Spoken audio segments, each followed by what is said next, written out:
JM news मध्ये तुम्हा सर्वांचं अगदी मनापासून स्वागत. पोट न कापता शस्त्रक्रिया, वंध्यत्व वरती उपचार मिळतो का, यासारख्या अनेक महिलांच्या डोक्यामध्ये जे काही प्रश्न चाललेले आहेत त्या सगळ्या प्रश्नांची उत्तरं आज मी आपल्यासाठी घेऊन आलेली आहे. बुलढाणामध्ये मी आज आहे आणि बुलढाणामधील राठोड मॅटर्निटी आणि लॅप्रोस्कोपी ऑपरेशन सेंटर मध्ये मी आज आहे. गेली 20 वर्ष झाली आहेत या हॉस्पिटलला आणि येथील जे संचालक आहेत डॉक्टर गणेश राठोड सर 20 वर्षांपासून इथे सेवा देत आहेत.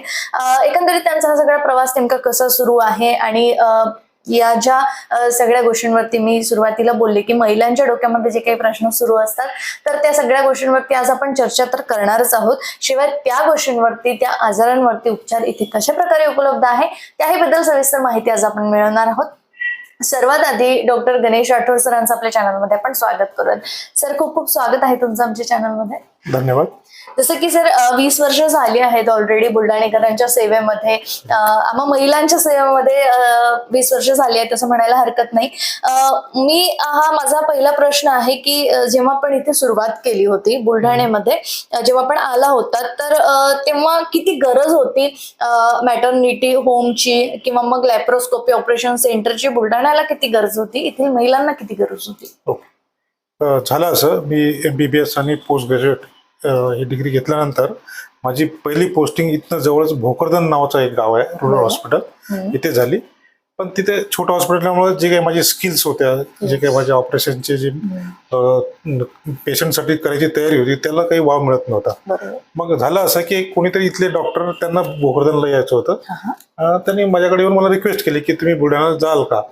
आणि मी आय वॉज सो हॅपी, कारण की मला ऍक्च्युली सिव्हिल हॉस्पिटल, मोठ्या हॉस्पिटलला काम करायचं होतं. आणि मग मी लगेच त्यांना माझं विलिंग लेटर दिलं आणि त्यांनी तिसऱ्या दिवशी मला त्यांनी लेटर आणून दिले की तुमची बदली झाली बुलढाणा. आणि मी बुलढाणा, मला टोटली अननोन एरिया, इथे माझा एक नातेवाईक नाही, एक मित्र नाही, कोणी नाही. मी रस्ता विचारत बुलढाण्याला आलो आणि government hospital, civil hospital join झालो. 1997 मध्ये मी जॉईन झालो. आणि मग सतत मी जवळपास 7-8 वर्ष मी गव्हर्नमेंट हॉस्पिटलला माझी सेवा दिली.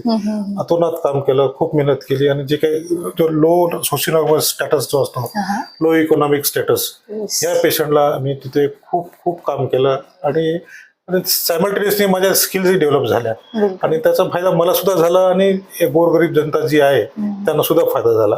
आणि त्यानंतर काम करता करता मी स्वतःची प्रायव्हेट प्रॅक्टिस सुरू केली. तिथे मला चांगला रिस्पॉन्स भेटला. आणि शेवटी अशी एक वेळ आली की मी गव्हर्नमेंट हॉस्पिटलला न्याय देऊ शकलो नाही, कारण की माझा वर्कलोड प्रायव्हेटमध्ये इतका वाढला. आणि शेवटी मी 2005 मध्ये माझं स्वतःचं हॉस्पिटल बांधलं आणि मी गव्हर्नमेंट हॉस्पिटलचा राजीनामा दिला आणि मी इथे शिफ्ट झालो.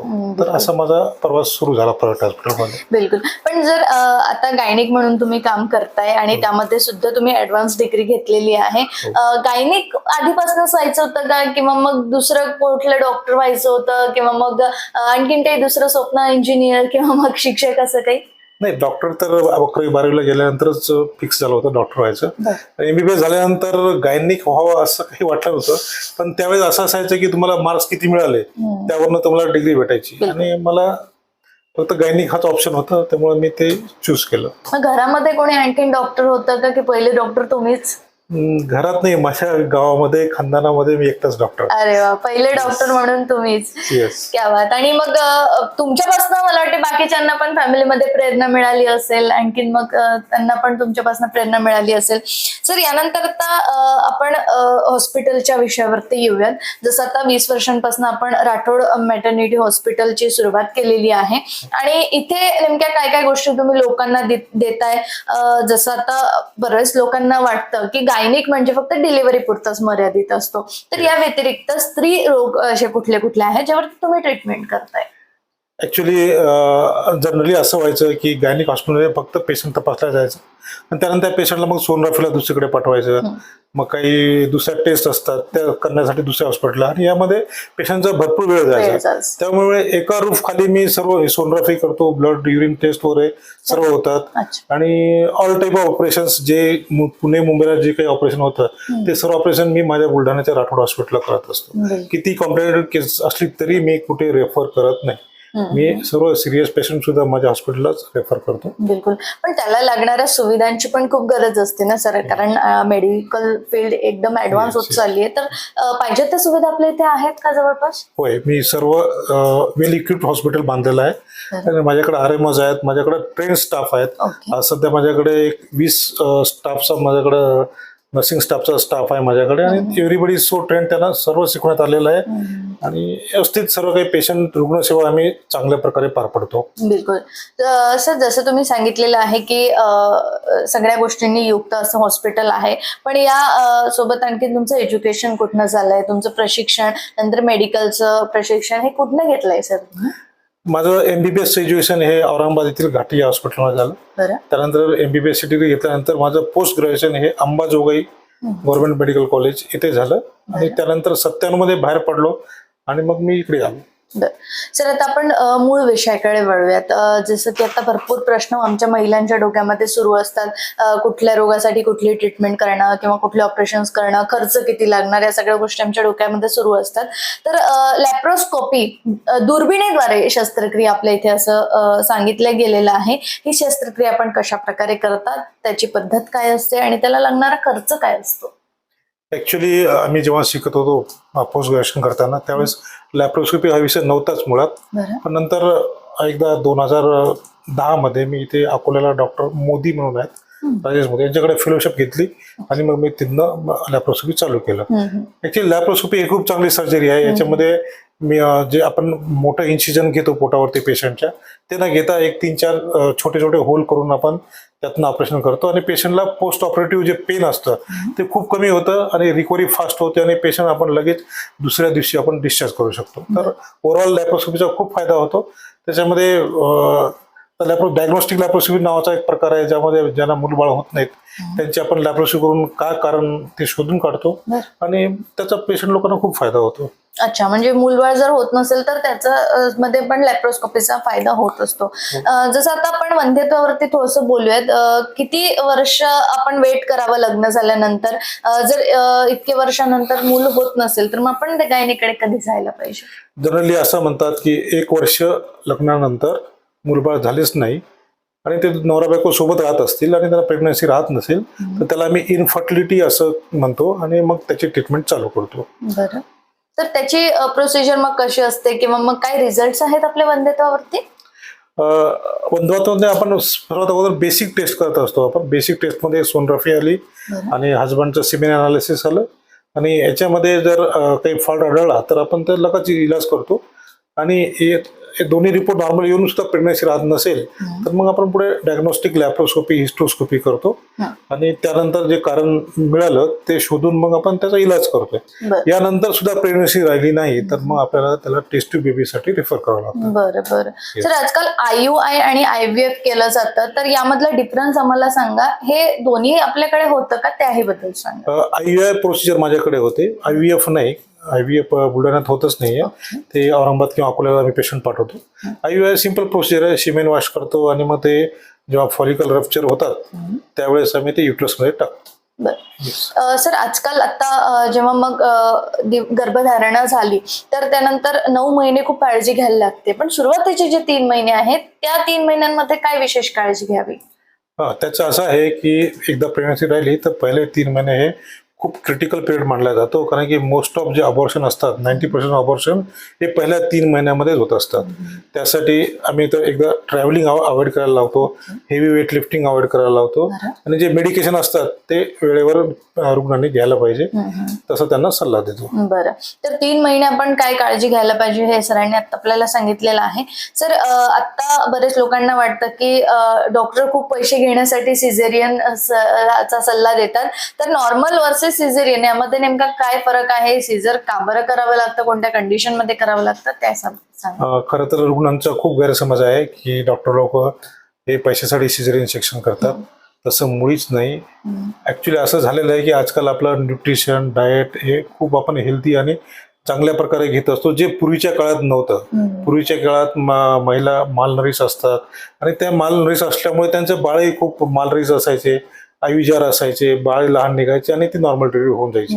म्हणजे त्या पहिल्या काळामध्ये 2.5 किलो वजन झालं म्हणजे बाळ हेल्दी असं मानलं जायचं. पण आता सर्व काही आता न्यूट्रिशनवर इतके ध्यान देण्यात आलेलं आहे बरोबर. की त्यामध्ये 2.7 kg हे नॉर्मल असं समजतो. बरं. पण हल्लीच्या काळामध्ये बाळाचं वजन 3 किलो 3.5 किलो 4 किलो जायला लागलेलं आहे.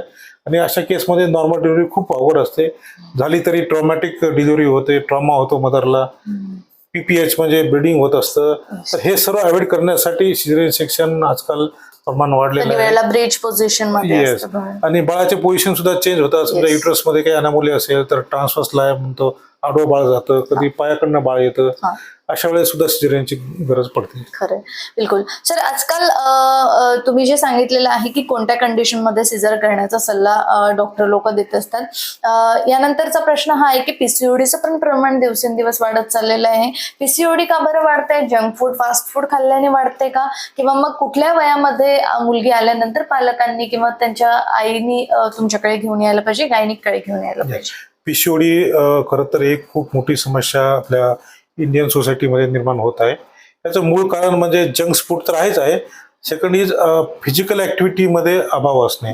आजकाल मुलं अभ्यासामागे इतके लागलेले आहेत की ते जे शाळेतले खेळ असतात किंवा घरी आल्यानंतर जे खेळ नावाचा प्रकार जो आहे तो खेळतच नाहीत. ते फक्त अभ्यास त्याच्याकडे लक्ष देतात. त्यामुळे त्यांचं वेट गेन होतं आणि हार्मोन इम्बॅलन्स होतं आणि मग पीसीओडी होऊन जात असते. बिलकुल. सर, आपल्याकडे सोनोग्राफी पण होत असते, तर कशासाठी कोणती सोनोग्राफी करणे गरजेचं आहे आणि गर्भधारणेच्या दरम्यान सुद्धा किती महिन्यांनी सोनोग्राफी करणे गरजेचं आहे त्याबद्दल सांगा.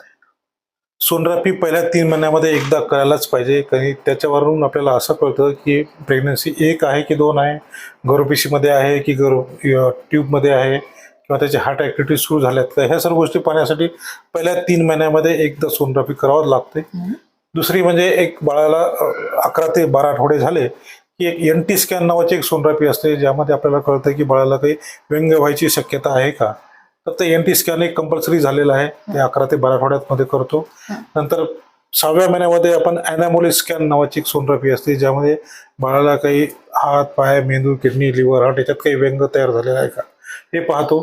नंतर एक 7व्या आठवड्यामध्ये एक ग्रोथ स्कॅन म्हणतो आम्ही त्याला. सर्व काही व्यवस्थित सुरळीत चालू आहे का, पाण्याचं प्रमाण वगैरे व्यवस्थित आहे का, बाळाचं वेट व्यवस्थित गेन होत आहे का ते पाहतो. आणि शेवटच्या महिन्यात पुन्हा एकदा एक फिटल डॉक्टर म्हणतो आम्ही इथे, म्हणजे बाळाचं ऑक्सिजनेशन व्यवस्थित सप्लाय होत आहे का बाळाला, आणि बाळाचं वेट गेन किती आहे, बाळाचे ॲम्निटिक फ्लूइड जे आहे पाण्याचं प्रमाण ते व्यवस्थित आहे का, हे असे 6-5-6 वेळेस सोनोग्राफी करणं कंपल्सरीच असतं. बरोबर. सर, जसं की बऱ्याच लोकांना वाटतं की सोनोग्राफी दरम्यान हेही कळत असतं की गर्भामध्ये मुलगी आहे की मुलगा आहे, तर हे कितपत खरं आहे? कळतं, पण आपले गव्हर्नमेंटचे रूल इतके स्ट्रिक्ट आहेत, PCPND ॲक्ट इतका स्ट्रिक्ट आहे, कोणताही डॉक्टर याला मुलगा मुलगी सांगणं हे कायद्यानं अलाउडच नाही आहे. तसं केलं तर खूप मोठा गुन्हा होतो आणि डॉक्टरवरती केस होत असते. त्यामुळं मुलगा मुलगी तपासणं हे बंदी तर आहेच आहे, आणि तशी कोणी रिक्वेस्ट केली तरी त्याच्यावरती सुद्धा केस होऊ शकते असा कायदा सांगतो. ओके. सर, आता बाहेर सरकार मान्य गर्भपात केंद्र असं सुद्धा लिहिलेलं आहे, आपल्या इथे सरकार मान्य गर्भपात सुद्धा होत असतात. तर या गर्भपाताचा नेमका कायदा काय सांगतो त्याबद्दल आम्हाला सांगा आणि याबद्दल माहिती द्या. तसं तर हा कायदा 1971 पासून तयार झालेला आहे. म्हणजे त्यावेळेस प्राईम मिनिस्टर इंदिरा गांधी होत्या. तर झालं असं की त्या काळात खूप इलिगल ऑपरेशन व्हायचे, म्हणजे जे ट्रेन लोक नसतात ते सुद्धा अबॉर्शन करायचे, आणि त्यामुळे व्हायचं असं की खूप सेप्टिक अबॉर्शन म्हणजे इन्फेक्शन व्हायचं लेडीज लोकांना, आणि खूप खूप महिला दगा व्हायच्या. आणि त्यामुळे गव्हर्नमेंटने असं केलं की बा हे चांगलं नाही की इतक्या माता मृत्यू वगैरे होत असताना मग आपण असं केलं की याला लिगलाइज का नाही करायचं. लिगल करून जे ट्रेन लोक आहेत त्यांनाच अबॉर्शनचा अधिकार द्यायचा. त्यानुसार 1971 तो कायदा झाला, आणि मध्ये दर 15-20 वर्षांनी याच्यामध्ये चेंजेस होत आले. तर असा कायदा करण्यात आलेला आहे, आणि त्याच्यामध्ये काही अटी आहेत की कोणत्या अटीमध्ये आपण गर्भपात करू शकतो. तर 3-4 अटी आहेत, जसं की काही व्यंगपंग असेल गर्भाला त्याला अबॉर्शन करू शकतो, किंवा काही गर्भनिरोधक काही साधनं वापरून सुद्धा फेल्युअर झालं तर त्याला अबॉर्शन करू शकतो, किंवा एखाद्या पेशंटवरती अनमॅरिड गर्ल किंवा असेल ज्याचं वय 18 वगैरेच्या वरच पाहिजे ऑपरेशनमध्ये संमती देण्यासाठी, रेप केसमध्ये प्रेग्नन्सी राहिली तर ती काढण्यासाठी आपल्याला हा कायदा आपल्याला अलो करत असतो. तर असे वेगवेगळे कारणे असतात त्यामध्ये आपण अबॉर्शन करू शकतो. बिलकुल सर, यानंतरचा प्रश्न माझा तो की हा आहे की आता गर्भाशयाच्या ज्या मुखाचे कॅन्सर वाढत आहेत किंवा ब्रेस्ट कॅन्सर वाढत आहेत, एकदा का 30 वय झालं महिलांचं तर कुठल्या तपासण्या करणं गरजेचं असतं?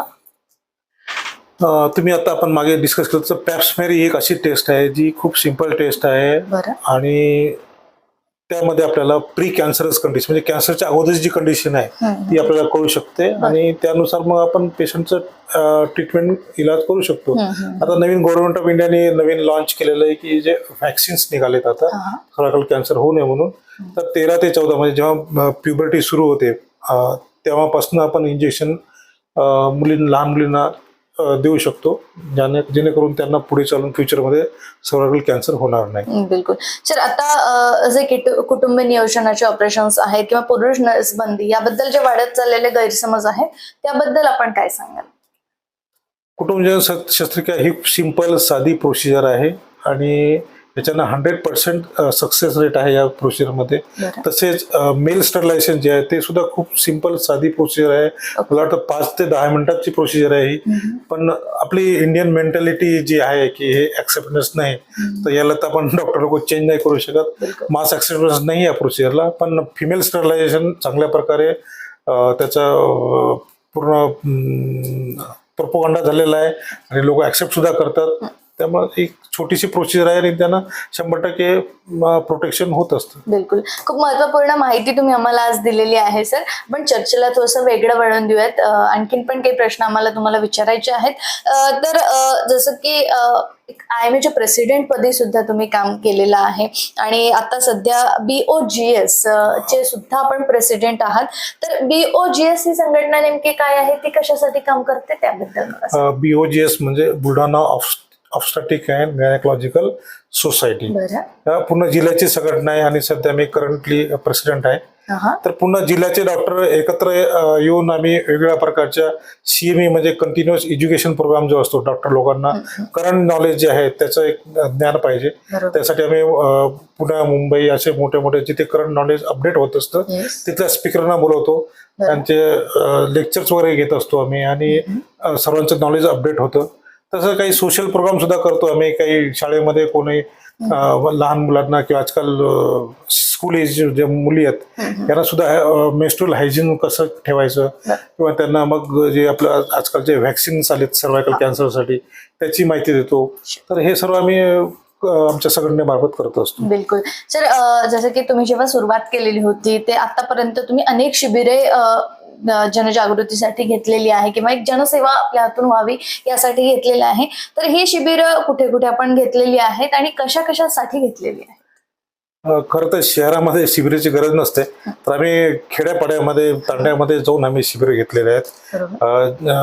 जे लोक खरंच इकॉनॉमिकली खूप बॅकवर्ड आहेत त्यांना फ्री ऑफ कॉस्ट आम्ही सॅम्पल प्रोव्हाइड केलेला आहे. तर हे सर्व आम्ही आमच्या संघटनेमार्फत करत असतो. बिलकुल. तर यानंतरचा आता एक प्रश्न आहे की अनेक पुरस्कारांनी सुद्धा तुम्हाला सन्मानित करण्यात आलेला आहे. त्यातल्या त्यात धन्वंतरी पुरस्काराने तुम्हाला सन्मानित करण्यात आलेले आहे. तर हा धन्वंतरी पुरस्कार तुम्हाला कुठल्या कार्यासाठी मिळाला होता? याचं झालं असं की आता सध्या पूर्वीच्या काळामध्ये एक 10 वर्षापूर्वी एक जिल्हा शिवसेना संघटनातर्फे एक नवरत्न पुरस्कार नावाचा एक पुरस्कार दिला जायचा, ज्यामध्ये वेगवेगळ्या फील्डमधले जे डॉक्टर लोक आहेत जे समाजसेवेमध्ये अग्रही आहेत त्यांना हा पुरस्कार दिला जायचा. तर मेडिकल फील्डमधून माझी निवड झाली आणि मला नवरत्न पुरस्कार दिला झाला. तर त्यावेळेस मी एक काम हाती घेतलं होतं की माझ्या हॉस्पिटलला मी free of cost family planning operation करून द्यायचो. तर त्या काळात मी भरपूर फ्री ऑफ कॉस्ट ऑपरेशन केले, त्याचं त्यांनी दखल घेतली आणि मला त्यांनी पुरस्कार दिला. अच्छा, छान. तर यापुढे सुद्धा आपण अशाच प्रकारे काम करत राहू यासाठी आमच्या चॅनलकडून तुम्हाला भरपूर शुभेच्छा आहेत. सर, मला आता कन्स्ट्रक्शन सुरू असलेलं दिसलं आपल्या हॉस्पिटलचं. काय प्लॅनिंग आहे डोक्यामध्ये किंवा काय स्वप्न आहेत बुलढाणेकरांसाठी? हो, ऍक्च्युली माझं कन्स्ट्रक्शन 2005चं आहे. 20 वर्ष झाली होती, हॉस्पिटल जुनं झालं होतं आणि आजकाल आता पाहता आपण की सर्व हायफाय हॉस्पिटलचा ट्रेंड सुरू झालेला आहे. तर कुठेतरी आपण बी चेंज व्हावं, अपग्रेड व्हावं. तर त्या हिशोबाने माझ्याकडे लिफ्ट नव्हती तर लिफ्टचं प्रोव्हिजन केलेलं आहे. आता पुढे चालून माझा मुलगा सुद्धा माझ्यासाठी माझ्या हॉस्पिटलला जॉईन होईल, तर त्याची सर्व तयारी आतापासूनच करतोय. अच्छा अच्छा, छान. चला, शुभेच्छा आहेत तुम्हालाही आणि तुमच्या मुलालाही. सर, खूप खूप धन्यवाद दिलेल्या सगळ्या सविस्तर माहिती. थँक्यू, धन्यवाद. तर हे होते माझ्यासोबत डॉक्टर गणेश राठोड सर. आपण बघितलेलं आहे की जे काही महिलांचे आजार आहेत त्या बाबतीत आपण सगळ्या प्रश्नांची उत्तर आपण घेतलेली आहे, पण काही राहून गेली असतील तर तुम्ही कमेंट बॉक्समध्ये जाऊन टाईप करू शकता. पुढील व्हिडिओमध्ये तुम्हाला तुमच्या प्रश्नांची उत्तरे मिळून जातील. तुर्तास मी नेहा सर्वांची रजा घेते. बघत रहा गजर महाराष्ट्राचा.